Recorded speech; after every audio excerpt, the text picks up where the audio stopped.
శ్రీ విశ్వమాత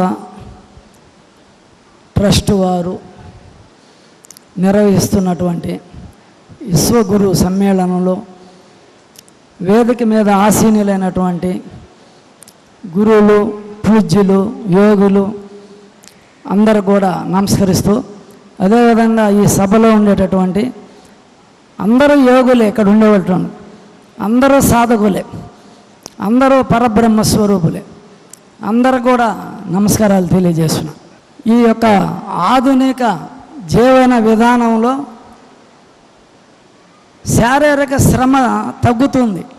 టౌన్లో, పట్టణాలలో, పల్లెల్లో శారీరక శ్రమ ఉంది, కానీ మానసికంగా ఒత్తిడి ఎక్కువయ్యి ఈ శ్వాస ప్రక్రియ సరిగ్గా మూలాధార చక్రానికి హంసజపం, కింద చక్రాలకి హంసజపం అందక అనేక రుగ్మతులు, ఈ యొక్క అవయవాలు సరిగ్గా పనిచేయక అనేకంగా హాస్పిటల్స్లో ఎక్కడ పెట్టినా ఫుల్ హాస్పిటల్స్లో గ్యాస్ ట్రబులు, షుగరు, బీపీలు, కిడ్నీలు, అన్ని రకాల వ్యాధులతో ఇబ్బంది పడే సమయంలో జగద్గురు పితామహ పత్రిజీ గారు శ్వాస మీద ధ్యాస అనేటటువంటి ఒక మంచి సాధన, సోహంభావం, కృతయుగంలో సోహంభావం, దాన్ని ఆయన ఒక్కరుగా ఒకే ఒక్కడు ఆయన సాధన చేసి అనుభవించి ప్రారంభం చేసి ఒకరితో ప్రారంభించి కొన్ని లక్షల మందికి ఈ యొక్క శ్వాస మీద ధ్యాస అనే కార్యక్రమాన్ని ఎన్నో లక్షల మందికి ధ్యానాన్ని నేర్పించారు. ఆయన 100% సక్సెస్ అయ్యారు. ఆయన ధ్యానం చేయడానికి ఆయన ధ్యానం నేర్పించేదానికి వచ్చారు. ఇప్పుడు ఈ వేదిక మీద అనేక మంది గురువులు ఉన్నారు, యోగులు, సాధకులు, ఒక్కొక్కరు ఒక దాంట్లో నిష్ణాతులు. ధ్యానం నేర్పించేవాళ్ళు, యోగం నేర్పించేవాళ్ళు, ప్రాణాయామం, క్రియాయోగం, లంబికా యోగం, హఠయోగం, అనేక రకాలైనటువంటి జ్ఞానబోధ, మనం ఎట్లా మానవుడుగా జీవించాలా. అందరూ పశువుల్లాగా జీవిస్తున్నారు. పశువులుగా కాకుండా మానవులుగా ఎట్లా జీవించాలనేది నేర్పించేవాళ్ళు చాలా అవసరం. సాలరు, ఈ గురువులు సాలరు, ఇంకా కావాలి గురువులు. అయితే అలాంటి మహానుభావుడు ఎంతమందో గురువుల్ని పిలిచి ఈరోజు ఎన్నో సంస్థల్ని, ఆశ్రమాలు ఆయన వల్ల బాగుపడినాయి. ఆయన అందరికీ అవకాశం ఇచ్చారు. ఆ విధంగా ఎంతోమంది బయటకు వచ్చారు గురువులు. మీడియా లేదు, ఆయన పిఎంసీ పెట్టి అందరిని బయటికి తెచ్చారు. ఎవరెవరిలో ఉండేదంతా కూడా కరోనాలో మీరు చూశారు, లక్షల మంది చూశారు. కరోనాలో ధైర్యం తెచ్చుకున్నారు, అదేవిధంగా సపోర్ట్ ఇచ్చారు అందరూ. మొదట మనం శ్రీ రాజరాజేశ్వరీదేవి కాశీ విశ్వేశ్వర స్వామికి నేను నమస్కరిస్తూ, వాళ్ళు ఏదైతే ఈ యొక్క రాజేశ్వరి వాణిగా ఏది చెప్తారో అది మీకు చెప్తాను. పరబ్రహ్మ అంటే శుక్ల బిందు, తెల్లటి కణం, దాంట్లో నుంచి రక్త బిందువు వచ్చింది పార్వతి. వీళ్ళిద్దరు కలిస్తే మిశ్రమ బిందు రాజరాజేశ్వరి. అది బిందు అంటే లైట్. ఈ విశ్వం అంతా సూది మనమోపేందుకు వీలు లేకుండా అణువు కంటే పరమాణు రూపంలో ఈ విశ్వం అంతా వ్యాపించింది. అది పరబ్రహ్మ. దాంట్లో ఒక శివపార్వతులు తెలుపు ఎరుపు కణం విడిపోయి ఆ ఎరుపు కణం అమ్మడిని భూమి, జలము, అగ్ని, వాయువుగా ఆకాశంగా ఏర్పడింది. ఈమె కుండలిని శక్తి భూమి. ఇది బ్రహ్మాండం. ఈ బ్రహ్మాండంలో నవగ్రహాలు పరిపాలన జరుగుతుంది, దిక్పాలకులు. త్రిమూర్తి తత్వం ఉంది, ఇక్కడ త్రిమూర్తుల తత్వం ఉంది. అంటే సూర్యచంద్రుల పరిపాలన జరుగుతుంది రాత్రింబొగుళ్ళు. ఈ భూమి, జలము, అగ్ని, బ్రహ్మతత్వం బయట. సృష్టి ఎక్కడ జరుగుతుంది? భూమి మీదనే జరుగుతుంది సృష్టి. నాచు పీచు, మొక్కలు, వృక్షాలు, క్రిమి కీటక పశుపక్షాదులు, మన వరకు బాహ్యంగా భూమి, జలము ఉండే కాడ జరుగుతుంది జీవరాశి ఉత్పత్తి. ఆకాశము, అగ్ని, ఆకాశము, వాయువు, ఆకాశం, ఈ మూడు కూడా పరమాత్మ సంబంధించినవి. ఊర్ధ్వగతిలో ఉన్నాయి మూడు. కింద మూడు చక్రాలు ప్రొడక్షన్ సంబంధించింది, భూతత్వానికి, జీవుడికి సంబంధించింది భూమి, జలము, అగ్ని. ఈ వాయువు, ఆకాశం, పరాకాశం భగవంతుడికి సంబంధించింది. అయితే మనలో ఈశ్వరుడు తెల్లకణం తండ్రి రూపంలో శుక్లకణంగా, తల్లి రూపంలో రక్తకణం, రక్త బీజం శోణితంగా, శివపార్వతులు జీవకణాలుగా మారారు. అంటే భగవంతుడు పరబ్రహ్మ దేవుడు జీవుడుగా మారే గర్భంలో పోయినటువంటి ఆ మొదట ఆ శివశక్తులు తెలుపు ఎరుపు మిశ్రమ బిందువులు మన ఆత్మ. ఫస్ట్ ఎంటర్ అయిందే మన ఆత్మ. ఈ ఆత్మకు సహాయంగా అనేకంగా మల్టిపుల్ అయింది. మనలోనే బిందువులు బీజంగా మారి మిశ్రమ బీజాలు మల్టిపుల్ అయింది. ప్రతి బీజంలో బిందువు ఉంటుంది. మన ఆత్మ 9 నెలల గర్భం నుంచి బయటకు వచ్చాము.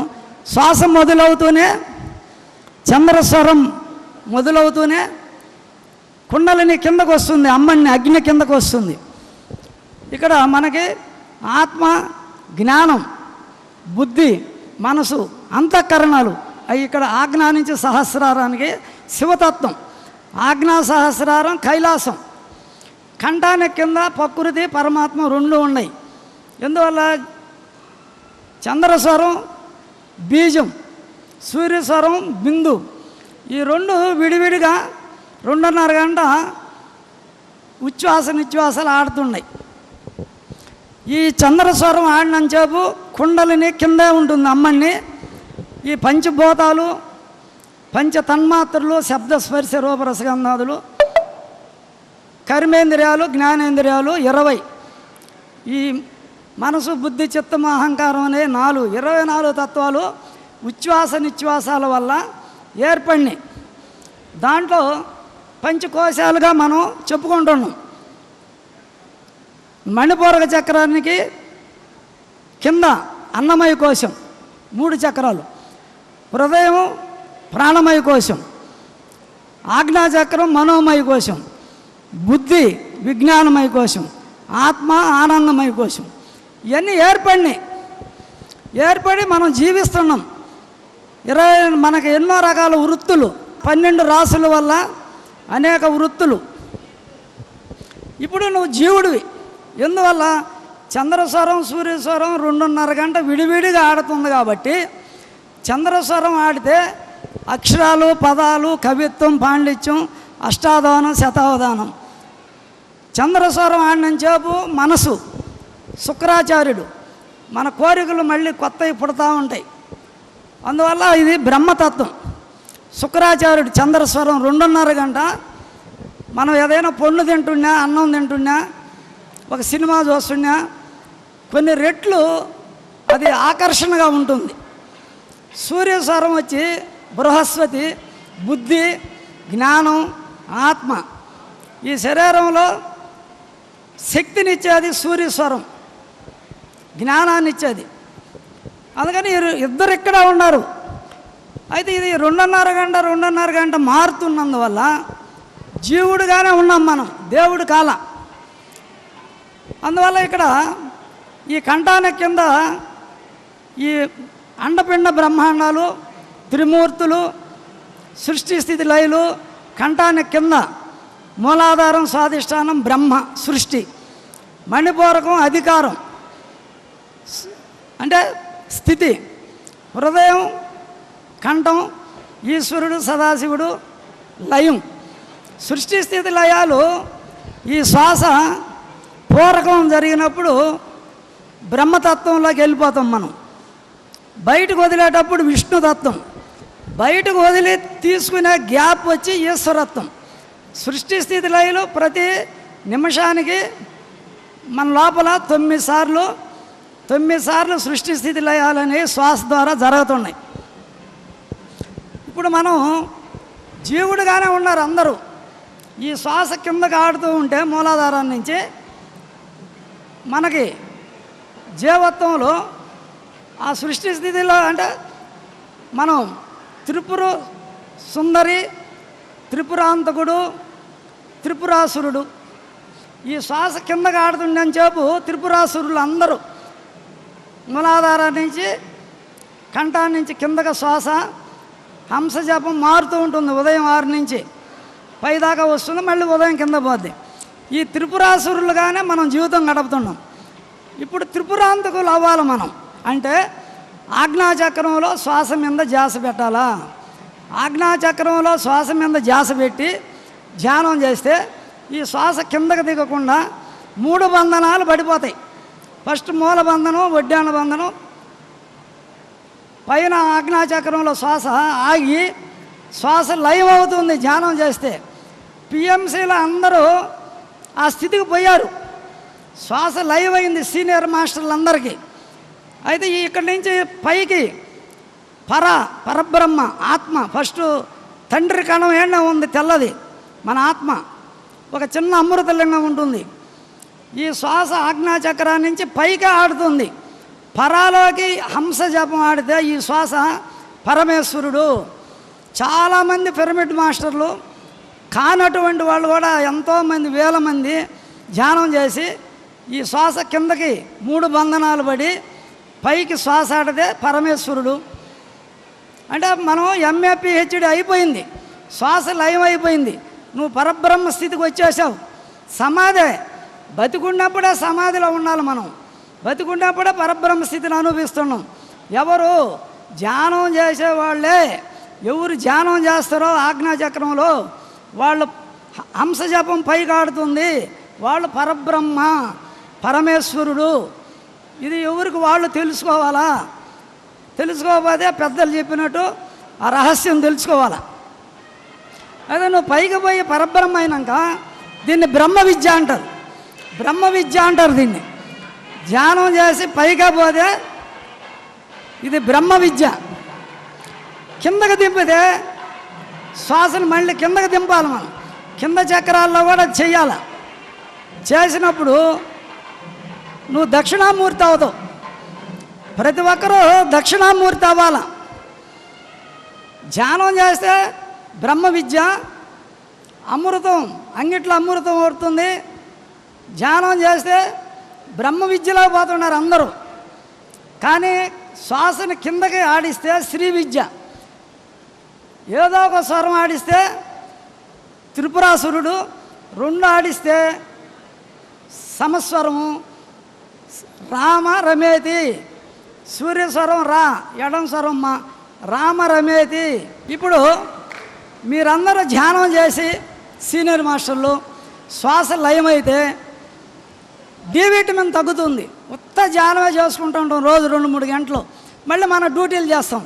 అప్పుడు ఏమవుతుంది, ధ్యానంలో కూర్చుంటానికి శ్వాస లయమయ్యేది అలవాటు అయిపోయి కింద చక్రాలకు శ్వాస దిగకపోతే డి విటమిన్ పోతూనే మనకేమవుతుంది, శక్తి తగ్గిపోతుంది. కంటి చూపు తగ్గద్ది, జ్ఞాపశక్తి తగ్గద్ది, శరీరం అంతా కూడా షివరింగ్ వస్తుంది, డల్నెస్ వస్తుంది. ఈ విషయం అందరూ చూసి చాలామంది యోగులు ఆశ్రమాధిపతులు ఎంతమందో కిందకి దింపేది అనేది చాలా ముఖ్యము. కింద చక్రాలు కూడా అవసరము. మనం పైకి పోయి కింద చక్రాలలో ఎప్పుడు ప్రాణాయామం చేస్తామో మనం పరమేశ్వరుడు అవుతాము. త్రిమూర్తుల్ని మనమే ఆడిస్తాం. ఈ త్రిమూర్తులు కింద ఉంటారు, త్రిపుర సుందరిగా మారాల. పైకి శ్వాస ఆడితే రాజరాజేశ్వరి పరమేశ్వరుడు, కిందకి శ్వాస ఆడిస్తే త్రిపుర సుందరి అవుతాం. మళ్ళీ త్రిపురాలన్నీ మళ్ళీ పచ్చగా చిగురిస్తాయి. దక్షిణామూర్తి అవ్వాలి అందరూ. బీఈడి చదివినాక ఎలిమెంట్ స్కూల్కి రావాలా. కింద నుంచి పైకి పోయేవాడు ఎవరు, విద్యార్థి. పై నుంచి కిందకు వచ్చేవాడు ఎవరు, గురువు.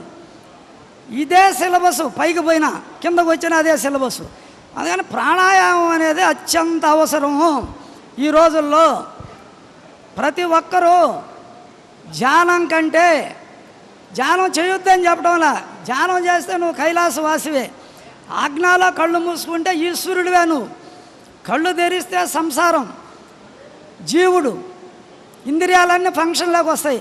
కళ్ళు మూసుకుంటే 24 తత్వాలు లయం అయిపోతాయి. నువ్వు పరమేశ్వరుడివే. ధ్యానంతో 1 గంట ఉదయం ప్రాణాయామం చేయండి, అద్భుతంగా ఆరోగ్యము. ఆ రోజంతా ఇంకా ధ్యానం చేయండి. కిందకే ప్రాణాయామం చేయకుండా పైన ఉంటే తేపులు రావటం, మలబద్ధకం. చాలామంది నన్ను అప్రోచ్ అయ్యారు. వాళ్ళు ఎన్ని మందులు ఆడినా తగ్గలేదు. తలనొప్పి, తల బరువు, కంటి చూపు తగ్గటం, తేపులు, ఈ మలబద్ధకం. చాలామందికి ఆక్సిజన్ అందకపోతే గర్భసంచిలో బబుల్స్, బ్లీడింగు. ఇవన్నీ ప్రాణాయామంతో కిందకి అన్ని చక్రాలు చేసేదాన్ని శ్రీరామ క్రియాధ్యానం అని ఇప్పుడు ఒక దాన్ని మేము పెట్టి చేపిస్తున్నాం 7 చక్రాలలో. దాన్ని కొట్టండి, శ్రీరామ క్రియాధ్యానం అని. రాజేశ్వరి వాణి పిఎంసి ఉంది. ఇప్పుడు శ్రీరామ క్రియాధ్యానం అని కొడితే 7 చక్రాల్లో ఎట్లా ప్రాణాయామం చేయాలా, 1 గంట సంపూర్ణ ఆరోగ్యం. థైరాయిడ్ ఫంక్షన్లోకి వస్తుంది. సహస్రారం, ఆజ్ఞ, కంఠం విశుద్ధం, అనాహతం, మణిపూరకం, స్వాధిష్టానం. 10 నిమిషాలు అనులోమ వినులోమ సంవత్సరం, పై నుంచి కిందకి 5 నిమిషాలు అనులోమ వినులోమ సహస్రారం, సంవత్సరం 5 నిమిషాలు, 10 నిమిషాలు.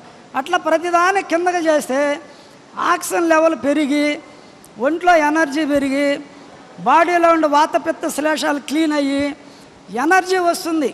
సూర్యస్వరం ఆడకపోతే డి విటమిన్ తగ్గుతుంది. ఏదో ధ్యానం అని రోజు 2 గంటలు చేస్తూ దానికి సీనియర్ మాస్టర్లు అంతా దూరం అయిపోయి ఉన్నారు. ఇప్పుడు పిఎంసీలో కొత్త వాళ్ళు చేరుతున్నారు. దూరం అయ్యారు. ఎందుకు అయ్యారు? ధ్యానం ఎక్కువ చేసి ఈ ప్రాబ్లం ఫేస్ చేసి వాళ్ళు ఇప్పుడు మళ్ళీ దీంట్లోకి ప్రాణాయామంలోకి రావాలా.